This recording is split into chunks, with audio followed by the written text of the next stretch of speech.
Consider a pair of meter sticks standing nearly upright against the wall. So here is the wall, and here's the meter stick.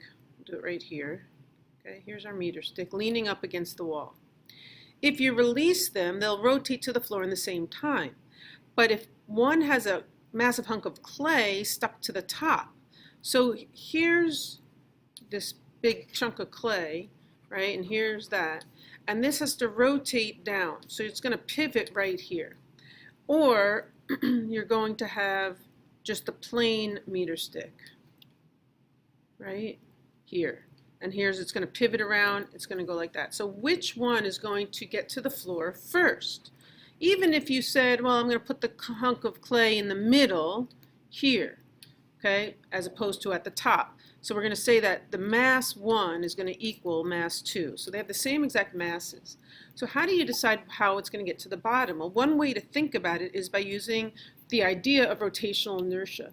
Rotational inertia gets bigger as your radius gets bigger. The general, even if we don't treat this as something specific shape, if you look at the general formula, if the radius, which is this lever arm, right, what you're rotating around, gets bigger, your rotational inertia is bigger. And if your rotational inertia is bigger, it takes longer to change your motion.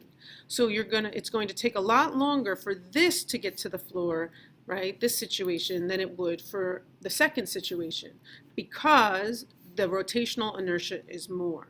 So I is greater, therefore it'll take more time, right, to get to the floor. Number 2, 2 hoops or rings are centered lying on a phonograph record player. The smaller one has a radius of 0.05 meters and the larger one has a radius of 0.1 meters. They both have the same mass of 3 kilograms. What's the total moment of inertia as the record turns around?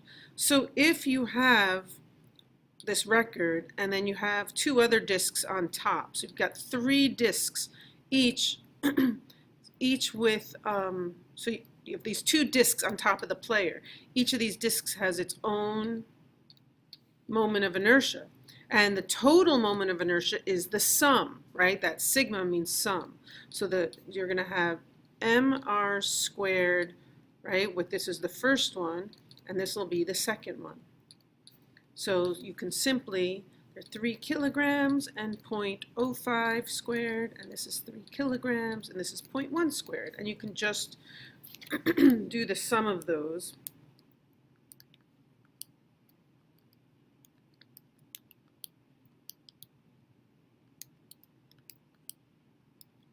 So that comes out to be 0.0375. And what are the units? Kilograms, meters squared. That's the moment of inertia. So that's number 2.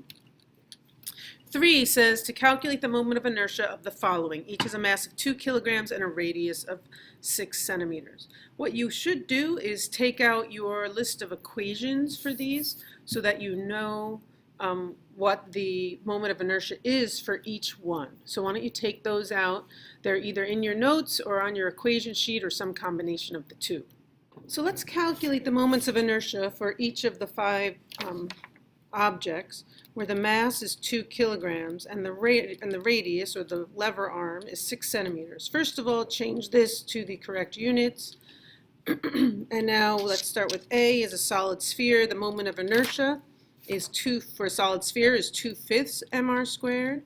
So 2/5 times 2 times 0.06 squared.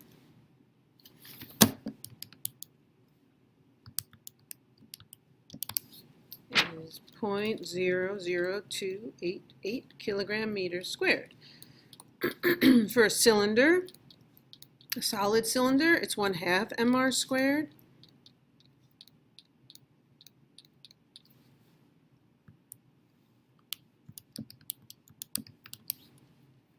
That comes out to be 0.0036 kilograms meters squared.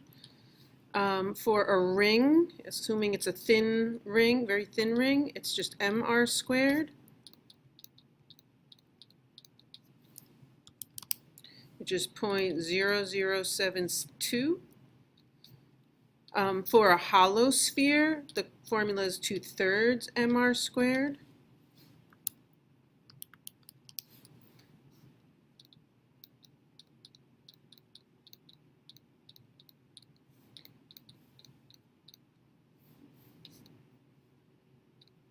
And lastly, for a rod rotating about its center, the geometric center, it's 1/12 ml squared.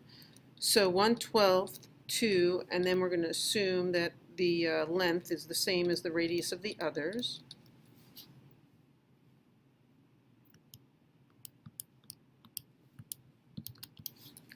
And that's 0.0006.